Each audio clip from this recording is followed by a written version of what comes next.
Good morning, traders. I'm Michael Sabo, Senior Market Strategist with RJO Futures here on April 26th. Bring you some commentary here in the energy markets. So let's get started. June crude oil here, off to the races. We're up about $1.45 a barrel right now this morning, trading at around 44.09. So certainly seeing a bit of a firmer tone here right now. I want you to put this in perspective here.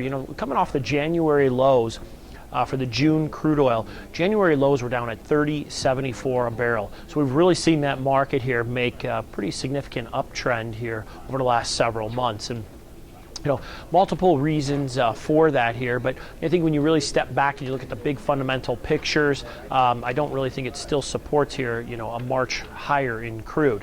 When we take a look at the technical aspect of it here, I think if the market holds below right now about 44.5, which I know we're close to it here, as long as I think we hold below that here, we might see prices weaken a little bit. If not, we could see a short-term breakout here to the upside, possibly move up here to another level. But you look at some of the reasons right now this morning why we're seeing crude prices a little bit firmer here, and we've got a few different reasons actually here. Right now you've got U.S. stocks here a bit firmer, dollar is weaker. That's certainly, I think, supportive here to the energy sector and commodities in general.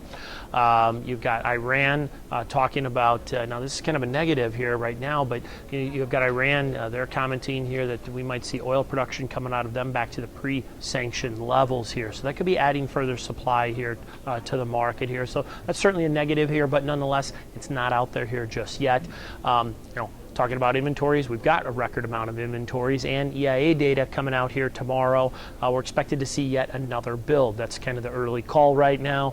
Most analysts are looking for a build of about 1.75 million barrels, so we'll keep an eye on that. Look to the API report tonight here to get another indication on that. The big thing I think really to take a focus on right now is we've got FOMC meeting coming up here, so I think we should watch some of the commentary out of there as to how it may affect overall big picture markets right now.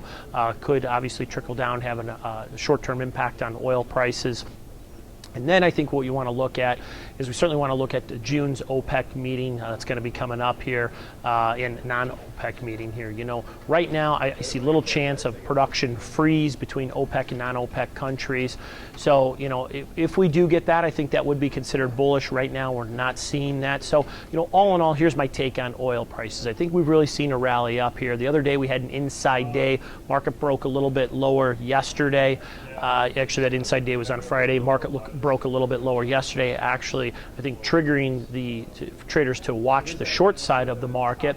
But we're not getting that follow through today. The market is a little bit firmer here. So watch that 44 half level. We take that out. Prices could be looking to leg up again. Otherwise, if we hold below there here, start to roll over. Mind you, today we did see a lower low than yesterday's low. So if we trade back down near that, we could be in store to see short-term see prices pull back a little bit. So stay tuned. If you're looking for some trade ideas, be sure to give me a call. I can show you how you can potentially take advantage of this. Futures and options on futures may involve substantial risk and may not be suitable for all investors.